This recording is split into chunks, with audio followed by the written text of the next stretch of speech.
Port Talbot and Scunthorpe. Both are steelworks and both have a different future.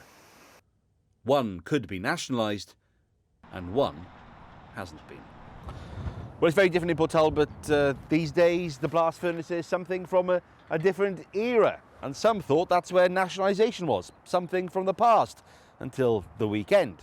So how do people in Port Talbot feel about the difference between them and Scunthorpe? Well, this is a copy of the Evening Post, the local paper. I think it's shocking. I think it's absolute disgrace, it is, because it's going to be a shame to see they're doing it bad and they're not doing nothing down here for Port Talbot. They've left us out, haven't they? We've been forgotten. Even though the government says they're spending millions down here and...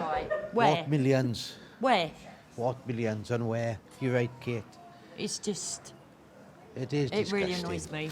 Scunthorpe's in England, Port Talbot's Wales, that's why they didn't nationalise it. You genuinely feel like that? Yeah. The idea of nationalising the Port Talbot steelworks has been mooted in the past, but dismissed. I think it's going to be really difficult for you to sell your pipe dreams to the public, because that's what they are. They're pipe dreams. At one point, you wanted to nationalise tartar. It was raised again on the weekend. His government could have taken exactly the same legislative action as they are choosing to do today. We will be endeavouring to amend this bill to include England and Wales. I don't want to embarrass the honourable member, but the blast furnaces have already closed at Port Talbot. They are not available to be saved. That situation has moved on. But speaking to ITV Cymru Wales, the Welsh Secretary insists the situation here is different. However, I've just come from Port Talbot before I did this interview, and the people down there are furious. They were told nationalisation was a pipe dream, it's never going to happen, and they feel they've been treated differently, and they are being treated differently, to the people of Scunthorpe. Firstly, we haven't nationalised Scunthorpe, so let's be very clear about that.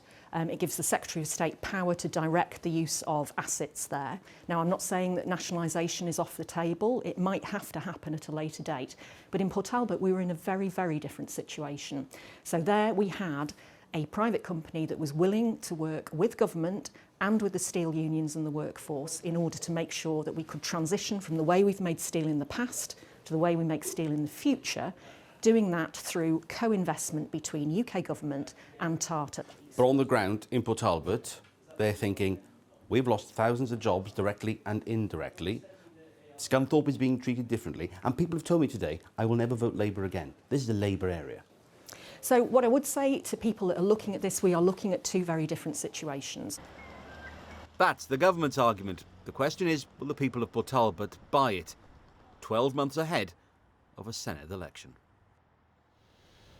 Well, Rob, there's the two sides there. You mentioned the Senedd elections, of course. It's a crucial time for Labour. Yeah, we will be debating, we'll be in the middle of a Senedd election campaign in 12 months' time, and this will be a huge issue. Look, there's Labour / the government's point of view there, raised by Joe Stevens, saying it's a very different situation. But the opposition parties will be making inroads, they hope, trying to feed into this narrative that Labour have abandoned Wales or treating Wales differently. Now, you saw in my report there Liz Saville-Roberts, the Westminster leader of Plaid Cymru, asking a question to Jonathan Reynolds. If you look closely, sat behind her was one Nigel Farage nodding away, agreeing with her. So Reform hope they can make something of this as well. They will be talking about it. They hope they can come into those areas in Port Talbot and the surrounding communities. It should be said, however, some of the unions today have come out and said to compare Port Talbot with Scunthorpe is not the same. It's not entirely fair, say, Unite. They say, look, there is a different government at the wheels now compared to last time, of course, when there was a Conservative government largely dealing with the events happening in Port Talbot. Nevertheless, this will be a key issue in the next 12 months. Interesting times ahead, Rob, as ever. Thank you.